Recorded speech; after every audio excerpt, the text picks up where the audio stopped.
Hey there everyone, it's Ginger here, and I wanted to make a quick video showing you how to write pop songs. This is what I've been doing a lot for the last bit of time, and I was trying to think of something amazing and cool to say to start this video, but I'm just gonna jump right into it. These are gonna be 4 songwriting tips you can use to write pop songs that I use, and I am a full-time songwriter, a full-time music producer, so I can assure you these tips will help you. Tip number 1 is to just keep moving. If you're wanting to write songs without getting stuck, without getting frustrated, if you struggle with finishing songs, which most songwriters actually do struggle with, then it's important to just keep a positive mindset and to realize that if you do get stuck, let's say you're writing a verse and you have no idea what to come up with. You've written a cool chorus, you have an idea for a bridge, maybe you even have the first verse, but you come to the second verse and you're like, I have no idea what I want to say. Then just move on to something different. Don't get stuck and get angry with yourself, because that's what a lot of songwriters do. I've hosted songwriting boot camps and I've worked with songwriters, and they all struggle with the same thing. They get frustrated, they get stuck, and usually they get stuck at the second verse. So my advice to you is, take it easy on yourself. Songwriting is a creative thing, and if you are stuck, then just move on. I took Ryan Tedder's songwriting course, and he also said that. If you're stuck on a line, just move on. It'll come. The more you work on the song, the more you start feeling the song, it will come. The line will come, the part will come, whatever you're working on will come. So trust yourself and go easy on yourself. Tip number 2 is start with a concept. What is a concept? A concept is when you're listening to a song and you can answer this question. Describe this song in 1 sentence. What was it about? What did it make you feel? That's the concept of the song. So when you're starting a song, you want to have that concept in mind. Why is that important? Well, I write for people, and usually one of the first things I ask them is, can you send me a reference track so I know what I'm supposed to be doing? And can you send me the concept? Describe your song in 1 to 2 sentences. And I ask that because as I'm writing, I can say this concept in my mind. Say the concept is, I love this person, but I have to go. For whatever reason, you love a person and you have to end the relationship, which happens to people. As I'm writing, I can have that concept in my mind, and I can write things related to that concept. That seems obvious, but if you don't have that concept, then what you end up doing, and I've done this myself, I still do it sometimes, what you end up doing is you start writing a song that is just a bunch of cool words and cool phrases and things that rhyme, but it really doesn't make any sense. And this is a bonus tip, I'll mention this here. You should be able to read your song, and it should make sense. Verse, chorus, bridge, chorus, whatever the layout is, you should be able to read it and identify what the concept is, and it should be clear. Now, if you're going into a genre where this doesn't matter, like, I don't know, indie, then you can write whatever you want, whatever you feel. You can be creative, and you can do anything. There's no rules to songwriting, first of all.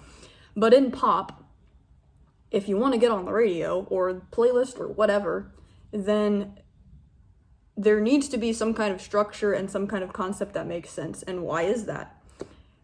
It's not to say that pop music isn't creative. That's not true, in my opinion. The reason that there needs to be some structure and a clear concept is because when a listener is listening to your song, and they've just heard a Taylor Swift song, and they've just heard an Ariana Grande song, and they've just heard a Justin Bieber song, they have this expectation in their mind of what this song should sound like, what the structure should be, what the amount of words in the chorus should be, or whatever. Like, there's an idea in their head of what this song should sound like, what your song should sound like. So if your song doesn't meet those expectations, and it doesn't have that structure, and it doesn't have that clear concept, they're confused. And what happens when somebody's confused? they don't like being confused, so they just move on, they skip your song, or they turn off the music and just go on to something else. But in the end, they don't listen to your song, and that's not what you want.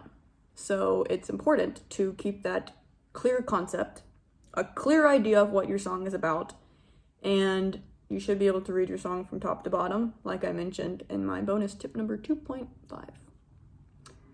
On to tip number 3. I have a guitar for this tip. And the reason, it's not in tune, but I'm not going to play it very much. I'm just proving a point. Tip number 3 is save the chorus note. I've talked about this in previous videos that I've made, but I want to reiterate it because it changed my life as a songwriter. And I also learned this in Ryan Tedder's songwriting course. I learned a lot in that course. You should seriously take it. I'm not advertising or an affiliate, but I really learned a lot. I took it 3 times, so there's that. So save the note. Let's say your chord progression is D, A, F minor sharp, B minor.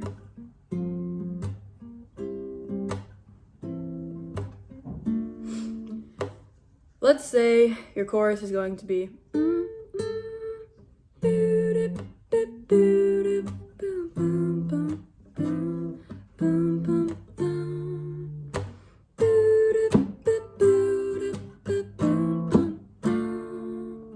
let's say that's your chorus melody. I'm just making up something super simple just to show you, for interest's sake, what I'm talking about. So the melody is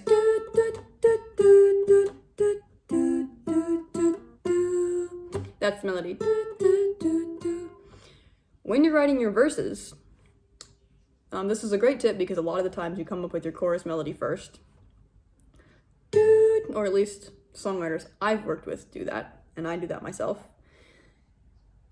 If this is your chorus melody, don't use that note in your verse or your pre-chorus or anywhere else in the song before your chorus starts. Or after your chorus if you start with chorus. My point is, don't use that note anywhere else. And the reason for that is because when people are listening to your song and they're experiencing your song from the starting point onwards, they have to be engaged throughout the entire song. So one of the ways to do that, and one of the ways to keep people engaged, is you save the chorus note. This is kind of like the highest chorus note. It's the first note of the chorus.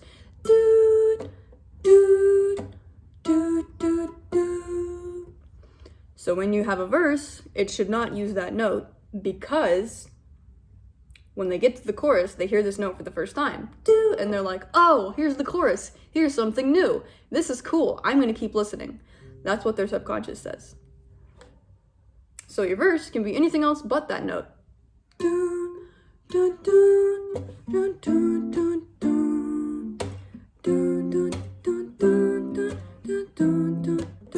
Chorus.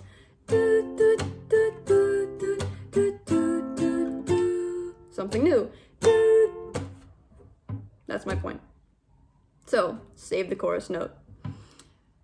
My last tip is tip number 4, and this is something that we don't hear enough, or that I don't hear enough in the songwriting community, and that is be yourself, be who you want to be, and write songs and write words and write lyrics and write music that you feel represents your personality.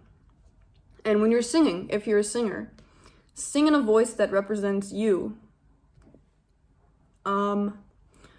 It was Ariana Grande. She said that if you try to sing like somebody else, which I've done myself, and I know a lot of other people do, when you try to sing like somebody else, your vocal cords are not relaxed, and I think they're constrained, whatever word she used.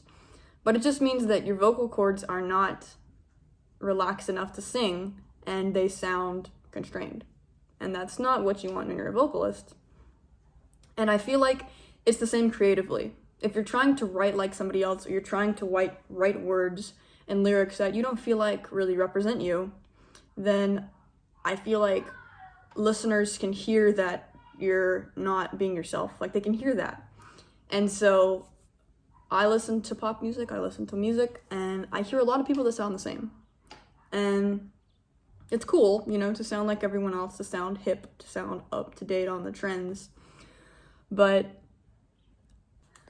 I had to clear some memory on my phone, as usual. But I think it's way cooler to be unique and to be yourself.